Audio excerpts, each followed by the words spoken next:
Romain Claudet. Si vous faites partie du milieu de la trotte freestyle, vous avez sûrement déjà dû entendre son nom. Il y a quelques années, il a eu un accident extrêmement grave. Cette vidéo retrace son histoire. Hello Benji, ça va quoi? Ça va et toi? Ça va bien. Je m'appelle Romain Claudet. J'ai actuellement 22 ans, mais bon, pas pour longtemps, tu vois. Je suis handicapé, j'ai eu un accident. Il y a de ça 4 ans maintenant. Donc beaucoup d'hôpital, beaucoup de rééducation. 3 mois et demi de coma. Pas beaucoup de choses. Tu faisais de la trotte avant, non? Ouais, clairement, bah oui. Ma vie gravitait autour de la trotte. Je vivais pour ça. J'avais un objectif. Faire carrière plus tard. Parce que je voyais des professionnels qui ont démarré le sport. J'ai monté le level de plus en plus vite. Parce que, étant passionné, j'en faisais tous les jours. Qu'il pleuve, qu'il neige, peu importe. J'en faisais, je trouvais un moyen d'en faire. J'ai vu Rémi, ensuite il a commencé à se faire connaître. J'ai halluciné, j'ai fait quoi? Je lui ai envoyé un message. Je crois l'avoir envoyé en lui disant Rémi bonjour. J'ai vu votre vidéo alors que je dis comme quoi je suis un rider depuis des années. Ce sera un honneur de le rencontrer. Rémi me répond, on prévoit un rendez-vous donc une session de ride au skatepark de Morteau. On se tape un out au calme. Je revenais pas le flow qu'il avait. C'est pas beau ça. Pour Romain, tout comme beaucoup de riders, la trotte a été une partie vraiment importante de sa vie. Il a fait des rencontres incroyables comme celle de Rémi et Noé Bouchard. C'est Rémi qui l'a initié à la trotte, c'est lui qui l'a fait progresser, c'était son modèle depuis le début. C'est aussi grâce à Rémi qu'il a réussi à avoir son premier sponsor. Durant toute l'interview, il n'a pas arrêté de parler des souvenirs qu'il avait dans le milieu de la trotte et que c'était vraiment les meilleurs moments de sa vie. Il a pu voyager, il a pu rencontrer plein de monde. Il a notamment filmé et monté une vidéo en une nuit avec Rémi, mais il était loin d'imaginer que peu après cette vidéo, sa vie allait complètement changer. Donc j'ai eu le permis une semaine ou deux après cette vidéo. Malheureusement, quelques mois après, j'ai eu l'accident. On est sur les lieux de l'accident, c'est très difficile pour Romain de parler justement de ce jour-là. Il m'a emmené exceptionnellement pour me montrer, mais il fait ça normalement avec personne. Il m'a expliqué qu'il était arrivé ici à peu près 180, 180 pour les Suisses, et qu'il a fait un dérapage ici. Il a perdu le contrôle du véhicule, gros tête à queue, et ensuite il a fait un choc latéral sur cet arbre, où il y a carrément l'avant de la voiture qui s'est complètement arraché, et lui il s'est retrouvé dans le coffre écrasé. On voit encore la trace. Ouais, ça fait 4-5 ans, en 2013. C'est arrivé, on voit encore une trace phénoménale. Comme quoi, Ça c'est la voiture qui a fait. Hein. comme quoi le choc était important.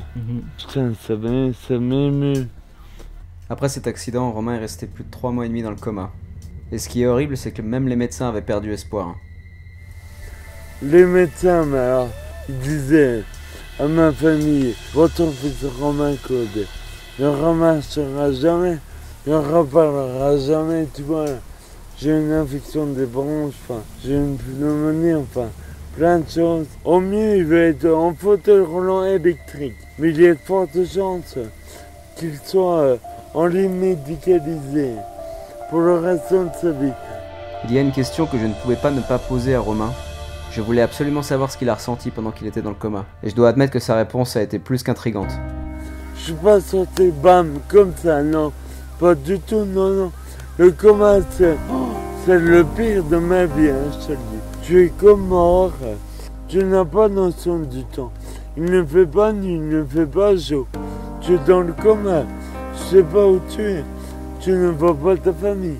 Tu es au plus mal de ta vie. Les minutes, les secondes te semblent des heures, clairement. Tu comptes 10 secondes, t'as l'impression que c'est passé 2 mois. C'est un truc de dingue, tu vois. Et il m'est arrivé un jour. Je sais pas pourquoi, me demande pas pourquoi. Je me suis retrouvé donc avec, comme je te l'ai dit, le bras gauche, comme cela, le côté gauche entièrement mort.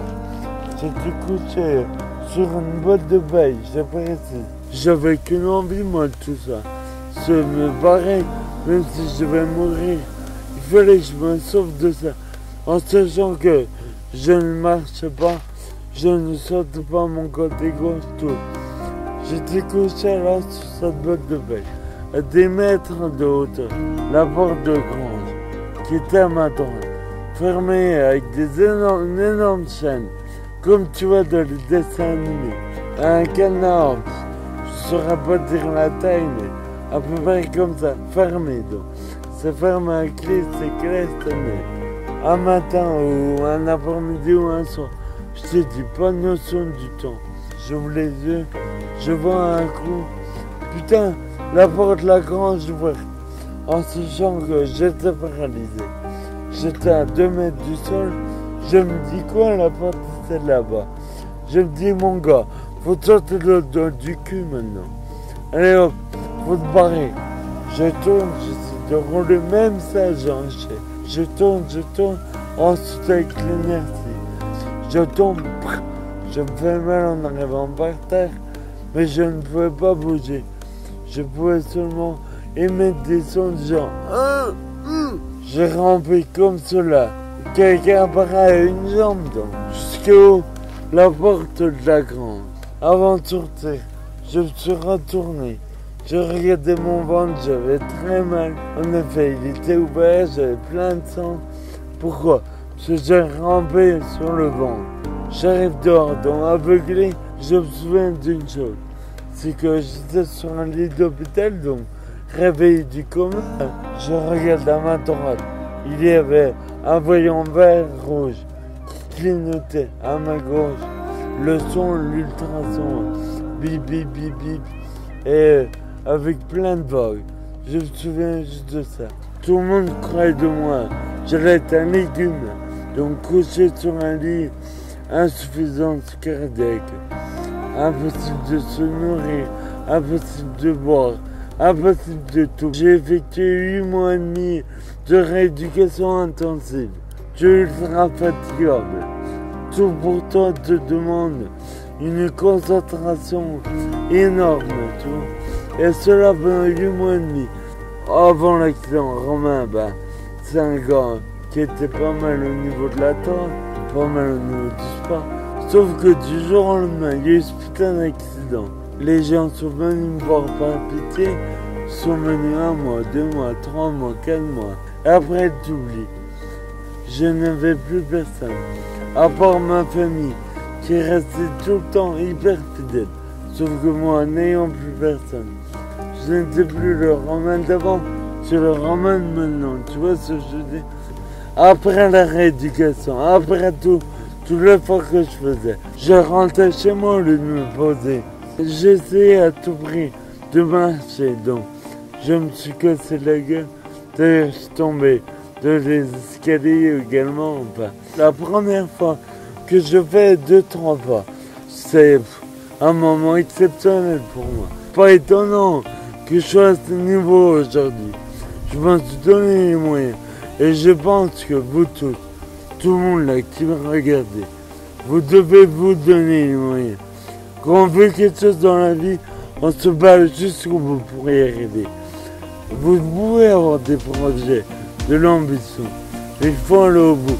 Pour les atteindre, n'oubliez pas une chose. Tant que l'on respire, on se bat. Moi je respire, je me bats. Si moi j'ai pu le faire, me refoutre debout et tout, vous pouvez le faire aussi.